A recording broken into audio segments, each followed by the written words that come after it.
Namaste friends, today I am standing in Bugle rock garden of Basavanagudi. Well, this garden is full of vegetation and large number of trees. That's why it's a walker's paradise.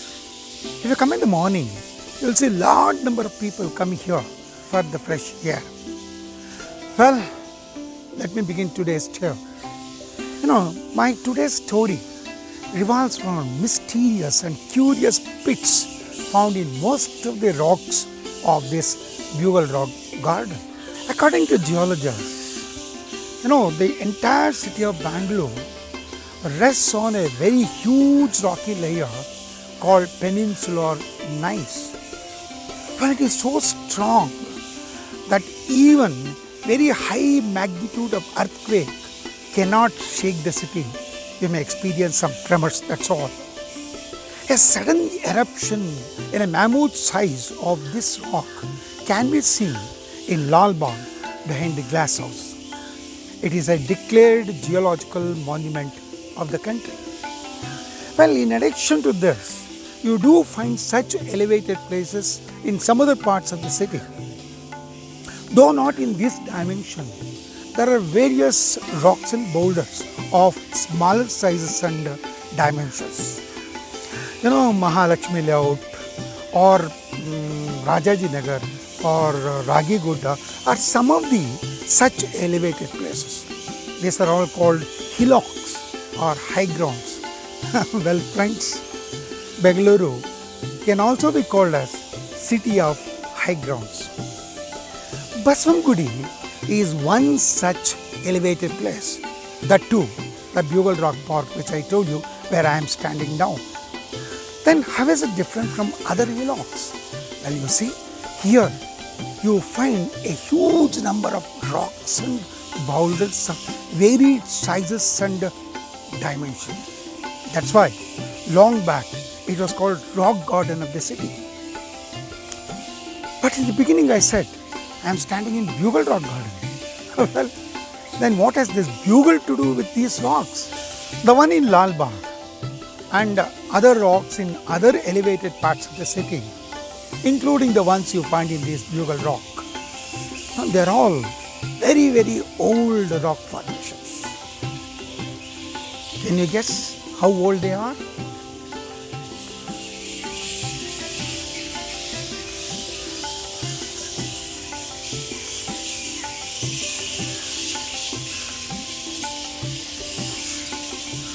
Can you guess?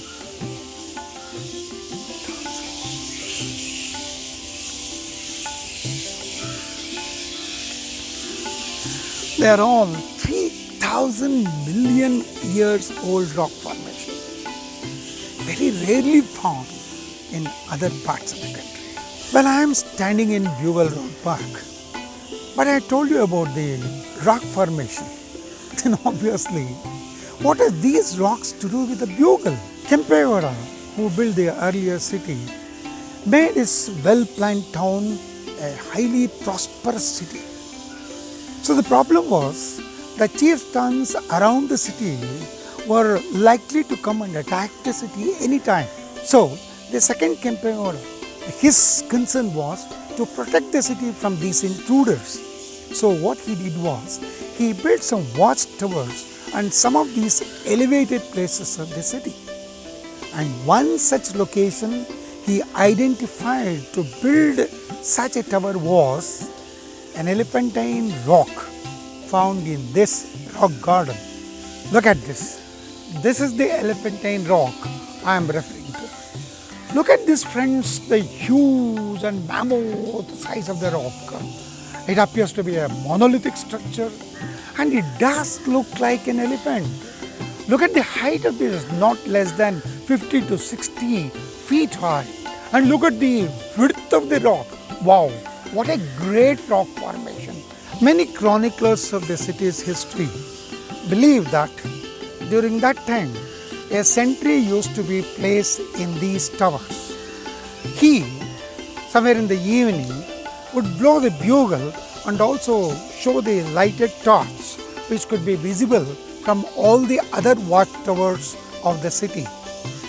The action was intended to tell the people that everything was safe and also to warn the intruders of the city. But friends, this tower is not similar to such towers found on other elevated places of the city. Of course, they are also called watchtowers. Perhaps during the subsequent period of the rulers, they must have altered the shape and size of this to suit their needs or requirements. It is also said during the subsequent period, a sentry would also blow the bugle to indicate the time. Hence, it is called Bugle Rock. Since the garden is developed around it, it is called Bugle Rock Garden. I regularly visit this Bugle Rock Garden. Whenever I come, I don't forget to come to this spot. But a few years back, when I used to stand here, I could get the panoramic view of the entire city. But now to get that view is not possible because large number of trees and vegetation have grown taller, making it impossible to get the same aerial view of beautiful city Bengaluru. As a part of this huge rock formation, there is also a very nice slope form. In regional language, it is called as Jaro Bande. Jaro means slide, Bande is rock. It's a favorite spot of children. They slide from top to bottom and they enjoy the whole process. Bugle Rock Park also has a water storage tank, which is small and round in shape, but it used to supply water to the surrounding areas. Thanks to the authorities, they have preserved it as a heritage structure. Attached to this, an amphitheatre is also built recently to enable to conduct various programs. It is in accordance with the natural ambience of the garden. The park houses two famous temples for huge Ganesha and equally a large-sized bull. They are the inseparable part of the tour plan of the city. The entire space is a combination of ancient rocks and greenery that makes this space magical and beautiful. Hence friends, this is a very, very prominent landmark of Bengaluru. This is not the end of the story. In fact, the essence of the story, the main part of the story is yet to be told. Yes, on most of these rock formations, you will find very curious, intriguing, perhaps mysterious pits or hollows.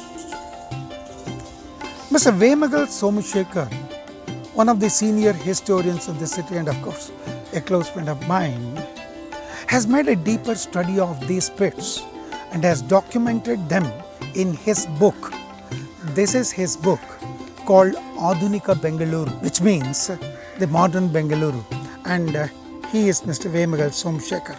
According to him, they were used to illuminate the park during Kempegowda's period, particularly during the month of lights, which normally comes in November every year. The methodology adopted was to fill these pits with lamp oil.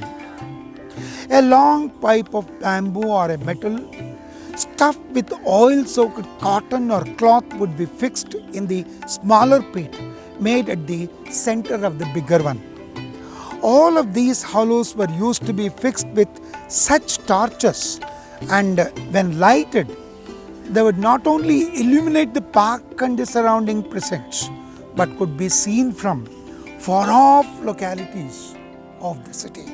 In fact, there is an inscriptional evidence to show that these pits were used for illumination. The inscription which I am showing you, it is written that one person by name Somu used to be in charge of the entire process. I used to visit Sunkenalli, which is a village nearby this park, and I used to talk to some of the senior citizens. They used to tell me that their grandfathers and great grandfathers and used to tell them that they have seen this illumination, and they also could see the lighting from far off places. And friends, today we do know that many buildings and roads during special occasions are illuminated using LED light serial sights. But imagine, several centuries back, these elders must have used these progressive technology to illuminate the whole area. How great they were indeed. Friends, these hollows or pits are the real hidden treasures of Bengaluru city. So, next time when you come to this Bugle Rock Garden, don't fail to visit this tower and also all these rock pits and understand the great significance hidden behind them. Namaste, friends.